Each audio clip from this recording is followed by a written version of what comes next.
I gotta say, of all the special events that I've seen from NXT, this one has to be up there, especially from the standpoint of the audience. Even if when I don't have a clue what they're singing half the time there in London.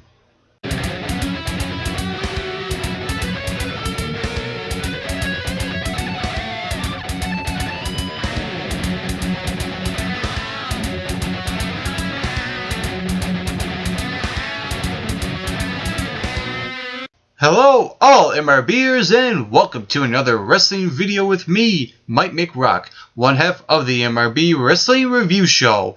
Right now I'm going to deliver to you NXT TakeOver London Review, and I gotta say the build up to the show was actually pretty good. You know, there were certain matches I was looking forward to the most, but in my opinion, going into this I was excited. Coming out of it, I enjoyed it, and I'll explain as I go along in this review. We'll start with the very first match on the show. We got Asuka versus Emma. Going into this match, the build up to it, it was okay.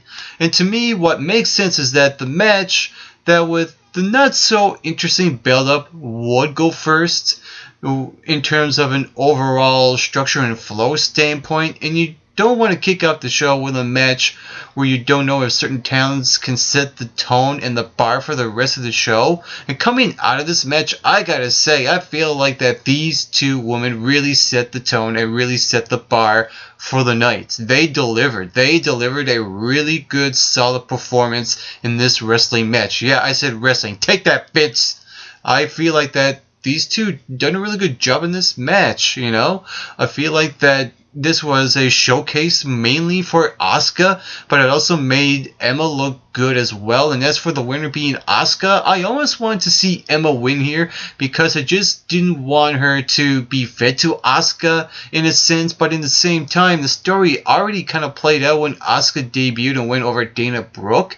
And so that's the reason why I agree with the winner, and I feel like right now NXT should just drop the story. There's no need to continue it. Just drop it. It's fine. It's perfect. Asuka wins. Move on. Then we get Enzo and Cass versus Dash and Dawson for the NXT Tag Team Championships. Now, going into this match, I was feeling that Dash and Dawson are just going to have that transitional run and drop the titles here to Enzo and Cass. And even based on the video package we got before the match establishing how long Team Soft has been in NXT, and it almost feels like they're due for something. They're due for a big, huge win. A big, huge win for the tag team titles. When in fact, it was actually the complete opposite. Because it was like NXT was telling us that, maybe Dash and Dawson should do something big and something huge. And, you know, I kind of agree with Dash and Dawson being the winners of this match because I feel like that Dash and Dawson really need to step it up here. And I think they done a really good job in stepping it up. To me, this was Dash and Dawson's best match that I've seen them in. And the same with Enzo and Cass. These two tag teams really delivered in a really good, fun, entertaining, really good, well-paced tag team title match that felt like a tag team title match. It's a win-win situation for all parties involved. I know that a lot of people wanted to see Enzo and Cass win. I completely agree, and maybe they should have won because how the audience reacts to Dash and Dawson. You know, they get the heel, you know, they get the boos, but they don't get enough boos as Enzo and Cass gets cheers. Maybe, you know, you can argue that Enzo and Cass should have won, but to me, I think Dash and Dawson, again, really needed to step it up, and damn it, they did. Now we get to the third match on the show, and that was Baron Corbin versus Apollo Crews. Now, going into this match, it really had a solid build-up to it. It was nothing fancy, just simple and solid build-up, and I was looking forward mainly to see who was going to go over in this match and how these two would mesh with each other because they're still relatively new to the game.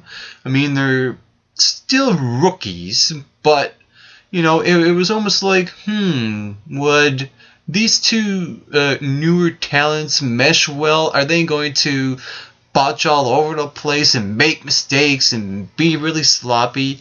And I like that it wasn't botchy and sloppy. You know, I thought these two had decent chemistry with each other. There was a botch in the match around in the middle, but they did pick it up, and they kind of let that swept that under the rug, and it was like pretend what didn't happen.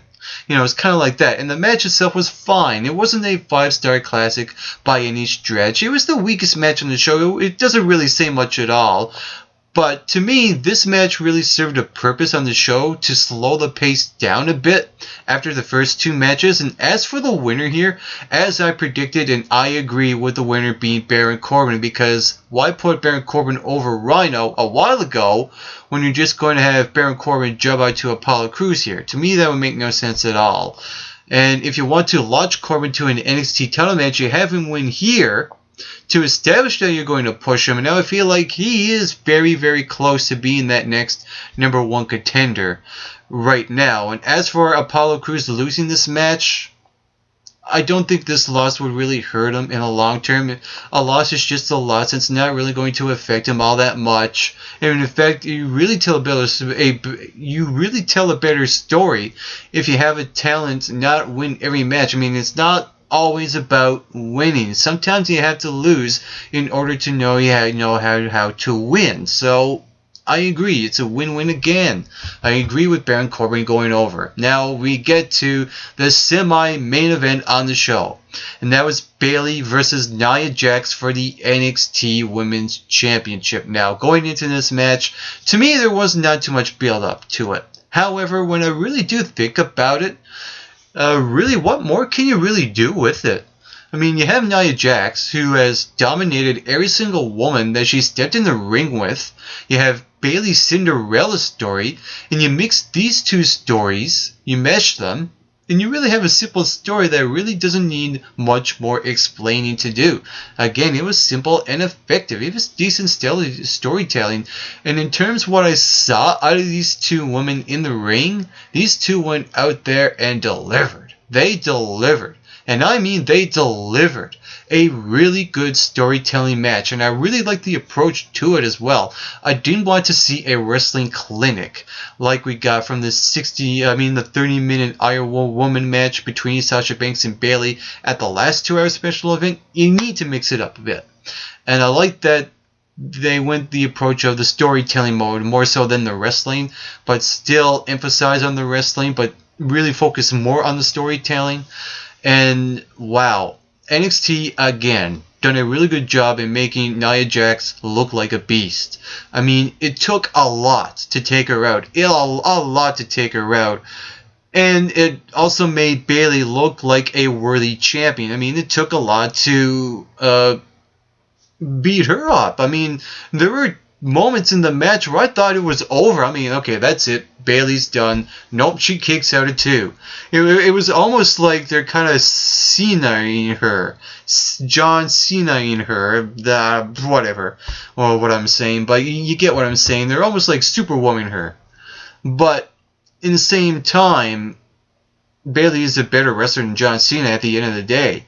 And when it comes to the execution of the finish, oh man, that was really good. And it's not like that they bury Nia Jax here. They didn't do anything like that. I like that it took a few minutes to make Nia Jax tap out to Bayley's submission hold when Nia Jax was just beating her up. Leg drop after leg drop after Samoan drop after Samoan drop after Samoan drop. It made Bayley look strong, maybe a little too strong, maybe just a little too strong.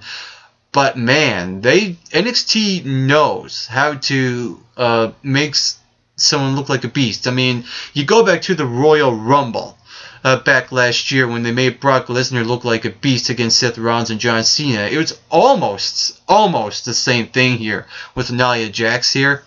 And as for Bayley winning this match, I'm still on the fence on, because I want to see Nia Jax continue that winning streak because she's such a dominant figure. It would make sense in a physical sense. Nia Jax being 100 pounds over Bayley. I mean, how would Bayley possibly beat Nia Jax? But she did. She overcame it. But it was how she overcame it was really effective in my opinion, and they can always go back to that. They can always go back to Nia Jax versus Bayley somewhere down the line, and they even teased a bit of Nia Jax and Asuka backstage before the match, which I'm really curious. They're hinting at it, but they wouldn't. I don't think they should go any further with it just yet.